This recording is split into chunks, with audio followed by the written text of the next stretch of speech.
अभी अभी आपने देखा होगा कि इंडिया और पाकिस्तान के बीच सीज फायर हो चुका है। इसकी अनाउंसमेंट हो चुकी है, ऑफिशियली इसे बताया जा चुका है। मिनिस्ट्री ऑफ एक्सटर्नल अफेयर्स की तरफ से एक प्रेस ब्रीफिंग हुई जिसमें यह बताया गया कि हाँ, इंडिया और पाकिस्तान के बीच सीज फायर हो चुका है। तो आज है 10 मई और 7 मई से ये इवेंट शुरू हुआ था जिसका नाम है ऑपरेशन सिंदूर। इसके बारे में हम जानेंगे कि ये जो पूरी स्टोरी रही 7 से लेकर 10 तारीख तक, इसमें क्या क्या हुआ। इसमें हम ऐसी कोई भी इंफॉर्मेशन नहीं देंगे जो कि वेरीफाई नहीं हुई है या फिर ऑफिशियल नहीं है। इसमें हम सिर्फ वही बातें बताएंगे जो गवर्नमेंट ऑफ इंडिया की तरफ से वेरीफाइड है, जो कि मिनिस्ट्री ऑफ एक्सटर्नल अफेयर्स की तरफ से बोला गया है या फिर मिनिस्ट्री ऑफ डिफेंस की तरफ से बोला गया है। तो आज हम जानेंगे जो ये इंडिया का जो रिवेंज था पहलगाम का। पहलगाम में आपको पता ही है कि जो टेररिस्ट अटैक हुआ था जिसके रिवेंज के लिए ये ऑपरेशन सिंदूर लॉन्च किया गया था। इसकी पूरी स्टोरी क्या है, ऑपरेशन सिंदूर ये है क्या। इंडिया ने एक मिसाइल स्ट्राइक की थी कहाँ पर, पाकिस्तान में और पाकिस्तान ऑक्यूपाइड कश्मीर में। ठीक है, ये इंपॉर्टेंट चीज है कि इसमें पाकिस्तान में भी की गई थी और पीओके में भी की गई थी। आपको ध्यान होगा कि जो सर्जिकल स्ट्राइक हुई थी उरी अटैक के बाद, वो सिर्फ पीओके में हुई थी। वहां पर जो भी उनके लॉन्च पैड थे वहां पर हुई थी। और बालाकोट की जो स्ट्राइक थी वो हुई थी पाकिस्तान में। और ये जो अभी मिसाइल स्ट्राइक हुई है ऑपरेशन सिंदूर के तहत, ये पाकिस्तान और पाकिस्तान ऑक्यूपाइड कश्मीर दोनों जगह पे हुई है। इसमें 9 अलग अलग साइट्स पर इंडिया की तरफ से अटैक किया गया और इसका जो कोड नेम था वो था ऑपरेशन सिंदूर। ये की क्यों गई थी, ये बेसिकली जो पाकिस्तान की तरफ से क्रॉस बॉर्डर टेररिज्म किया जाता है और उसकी घटनाएं जो लगातार बढ़ती जा रही हैं, उसके रिस्पॉन्स में ये लॉन्च की गई थी, ऑपरेशन सिंदूर लॉन्च किया गया था। बेसिकली क्रॉस बॉर्डर टेररिज्म के अगेंस्ट ये लॉन्च किया गया था। और ये जो किया गया था ये सिर्फ और सिर्फ जो टेररिस्ट कैंप्स हैं वहां पर किया गया था। इसमें किसी भी सिविलियन को टारगेट नहीं किया गया था और ना ही मिलिट्री इंस्टॉलेशंस को टारगेट किया गया था। ये जो ऑपरेशन सिंदूर था इसका प्राइमरी गोल क्या था, ठीक है, ऑपरेशन सिंदूर का प्राइमरी गोल क्या था, इसे एलिमिनेट करना था। किसे, टेररिस्ट कैंप्स को, उनके जो हाइडआउट्स हैं उसे, और उनका जो इंफ्रास्ट्रक्चर है उसे डिसमेंटल करना था। तो ये जो टेररिस्ट कैंप, उनके हाइडआउट और वो जो इंफ्रास्ट्रक्चर थे, ये सारे किसके, पाकिस्तान उसे फंड करता है, ट्रेंड करता है और शेल्टर देता है और साथ ही साथ सपोर्ट भी करता है इंटरनेशनल फोरम पर। इवन पाकिस्तान के साथ साथ आपने देखा होगा कि चाइना भी उसे काफी हद तक सपोर्ट करता है, क्योंकि जब भी किसी टेररिस्ट के अगेंस्ट यूएन में आता है रेजोल्यूशन तो उसे वीटो कौन करता है, चाइना। वैसे तो ये जो ऑपरेशन सिंदूर था ये बेसिकली क्रॉस बॉर्डर टेररिज्म के अगेंस्ट था, लेकिन इसका जो तात्कालिक कारण था वो था पहलगाम में जो टेररिस्ट अटैक हुआ था। पहलगाम में टेररिस्ट अटैक कब हुआ था, 22 अप्रैल को हुआ था। इसमें आपने देखा होगा कि कुछ टेररिस्ट आए थे और वो वहां पर जो सिविलियंस थे, टूरिस्ट थे, उनके ऊपर ये अटैक हुआ था और उनसे धर्म पूछकर, उनका नाम पूछकर और बाकी इस तरीके से उन्हें मारा गया था। और ये जो टेररिस्ट अटैक हुआ था इसमें 26 लोगों की जान गई थी, जिसमें 25 इंडियंस थे और एक नेपाली सिटीजन था। आपको ध्यान होगा कि ये जो टेरर अटैक हुआ था ये 22 अप्रैल को हुआ था और इसके पहले यानी कि 17 अप्रैल को, इसको इसके 5 दिन पहले जो चीफ ऑफ आर्मी स्टाफ हैं कहाँ के, पाकिस्तान आर्मी के, आसिम मुनीर इनका नाम है, काफी फेमस हुए होंगे पिछले 3-4 दिनों में, आपने काफी बार इनका नाम सुना होगा। इनकी एक स्पीच वायरल हुई थी जिसमें इन्होंने पब्लिकली कहा था, जो टू नेशन थियरी है उसे इंडोर्स किया था और ये भी बताया था कि मुस्लिम्स हिंदू से अलग हैं, ये दो अलग अलग देश हैं। और उसी के बाद ये 5 दिन बाद ये टेरर अटैक होता है और इसमें धर्म और नाम पूछ के उन्हें गोलियां मारी जाती हैं जो वहां पर सिविलियंस थे। तो ये जो ऑपरेशन सिंदूर जो इंडिया ने लॉन्च किया था, इंडियन आर्म फोर्सेज ने, उसमें 9 अलग-अलग टारगेट पे हिट किया गया था। आपको पता ही होगा ये 9 टारगेट कौन-कौन से थे। एक तो था मरकज सुबहान अल्लाह, ये बहावलपुर में था, ये जैश ए मोहम्मद का सेंटर था। उसके बाद था मरकज तैयबा, ये लश्कर का था।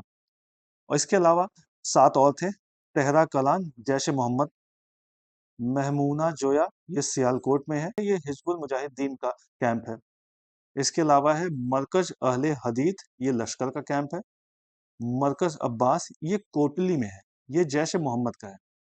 इसके अलावा मस्कर रहील शाहिद, ये कोटली में था, ये हजरत हिजबुल मुजाहिदीन का है। इसके अलावा है सवाई नल्ला कैंप, मुजफ्फराबाद में है, ये लश्कर का कैंप था। और लास्ट है सैयदना बिलाल कैंप, जैश ए मोहम्मद, ये भी मुजफ्फराबाद में है। तो मुजफ्फराबाद के 2 कैंप थे और इसके अलावा कोटली के भी 2 कैंप थे। तो ये वो 9 टारगेट थे जहां पर इंडियन आर्म फोर्सेस ने अटैक किए थे। और जैसा कि आपको पता है कि 6-7 वाली जो रात थी, यानी कि 7 तारीख को, ये 1:05 से ये जो ऑपरेशन सिंदूर था, ये 1:05 से लेकर 1:30 तक ऑपरेशन ये चला था। और इसके बाद 7 तारीख को ही सुबह 10:30 के आसपास ये प्रेस ब्रीफिंग की गई, जिसमें मिनिस्ट्री ऑफ एक्सटर्नल अफेयर्स और मिनिस्ट्री ऑफ डिफेंस दोनों की तरफ से प्रतिनिधि थे। मिनिस्ट्री ऑफ एक्सटर्नल अफेयर्स की तरफ से जो फॉरेन सेक्रेटरी हैं वो थे, और मिनिस्ट्री ऑफ डिफेंस की तरफ से आर्मी और इंडियन एयरफोर्स की रिप्रेजेंटेटिव्स थी।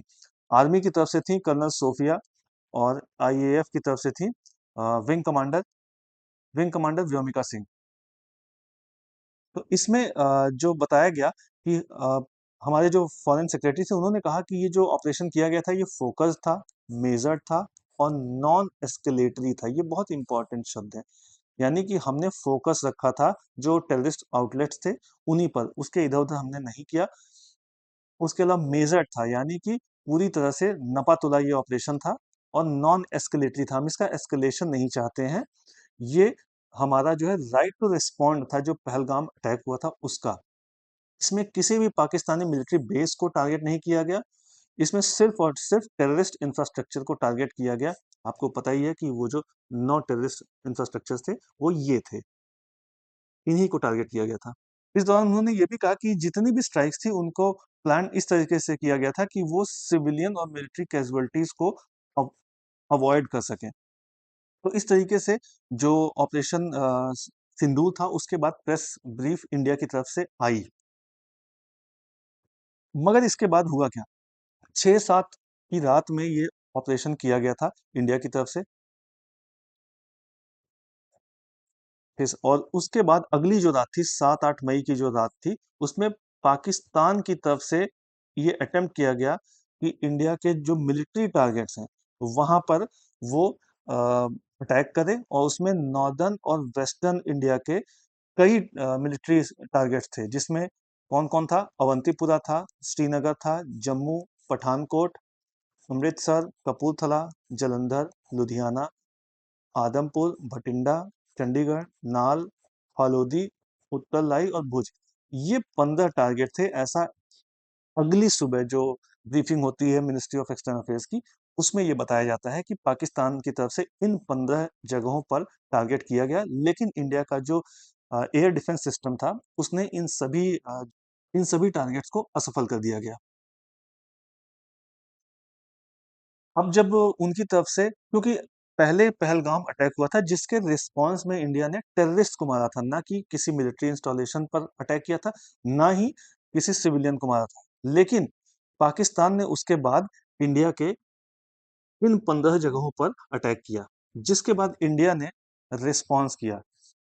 जो इंडिया की आर्म फोर्सेस थी, उन्होंने जो पाकिस्तान का air defence radar and systems है वहां पर टारगेट किया, जिसमें से जो उनका एयर डिफेंस सिस्टम है वहां लाहौर में, उसे न्यूट्रलाइज कर दिया गया।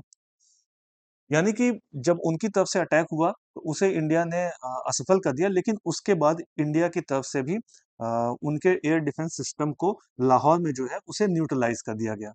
इतना कुछ हो ही रहा था कि इसी बीच 10 मई को डोनाल्ड ट्रंप की तरफ से एक ट्वीट आता है जो वो एक्स पर करते हैं। इसके अलावा उनका जो अपना सोशल मीडिया प्लेटफॉर्म है ट्रुथ, वहां पर भी वो करते हैं। उन्होंने कहा कि after a long night of talk mediated by the US, मतलब कि यूएस इसे मीडिएट करा था एक लंबी बातचीत के बाद। ये आ, वो इस बात को लेकर खुश हैं कि वो अनाउंस कर रहे हैं कि इंडिया और पाकिस्तान इस बात को लेकर एग्री हो गए हैं कि फुल और इमीडिएट सीज फायर किया जाए। उसके बाद उन्होंने इंडिया और पाकिस्तान को बधाई दी और कहा कि ये कॉमन सेंस और ग्रेट इंटेलिजेंस का यूज किया गया है और thank you for your attention for to this matter. मतलब ले देखे ये कि वो इसको मीडिएट कर रहे हैं और वो खुश हैं इस बात को बताते हुए कि इंडिया और पाकिस्तान दोनों ही इस बात को लेकर एग्री हो गए हैं कि पूरी तरह से और इमीडिएट सीज फायर किया जाए। इसके बाद इंडिया की तरफ से एक प्रेस कॉन्फ्रेंस होती है शाम को 5:30 बजे के आसपास। उसमें कहा जाता है कि पाकिस्तान के जो director general of military operations हैं, डीजीएमओ। डीजीएमओ क्या होते हैं? ये डीजी रैंक के ऑफिसर होते हैं।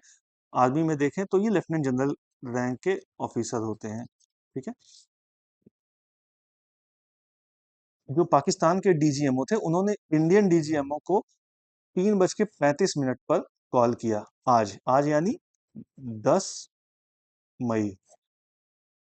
और इस बात को लेकर दोनों एग्री हो गए हैं कि दोनों साइड सभी फायरिंग और मिलिट्री एक्शन को, जो कि चाहे वो लैंड में हो रहा हो या एयर में हो रहा हो या फिर सी में हो रहा हो, सबको शाम शाम को 1700 आवर्स यानी कि शाम के 5 बजे 5 PM पर, जो इंडियन स्टैंडर्ड टाइम है यानी कि पाकिस्तान के हिसाब से अगर देखें तो वो ईस्ट में पड़ता है, वहां पर 16:30 आवर्स यानी कि 4:30 PM पर, 4:30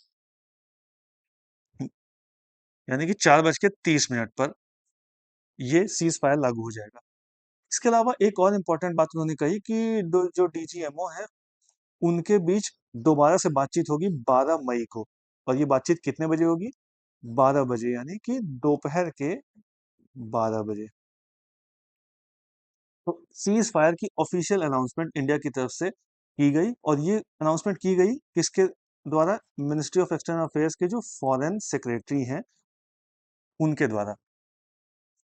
इसमें एक और इम्पॉर्टेंट बात यह है कि अगर पाकिस्तान इंडिया पर दोबारा से कोई अटैक होता है, इंडिया पर दोबारा से कोई अटैक होता है तो उसे एक्ट ऑफ वॉर कंसीडर करेगा। कौन? इंडिया।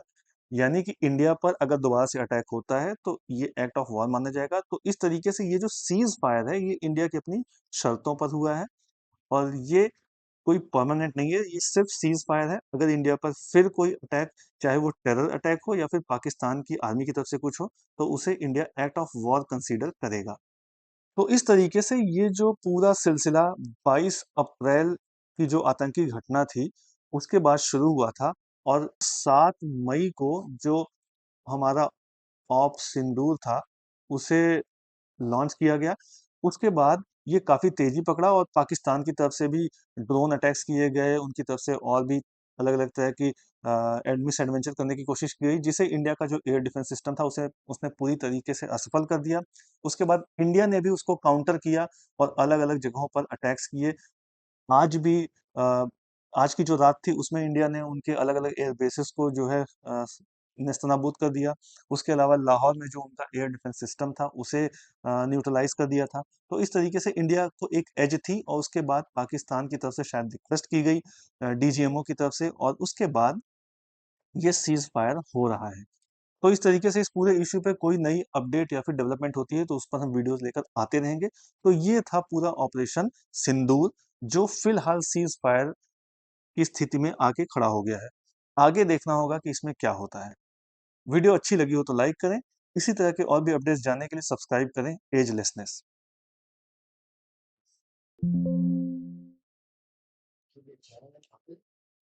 इसमें पर रिकॉर्डिंग चल रही है। ओके, वो आगे बैठिए। हो गया। चलिए।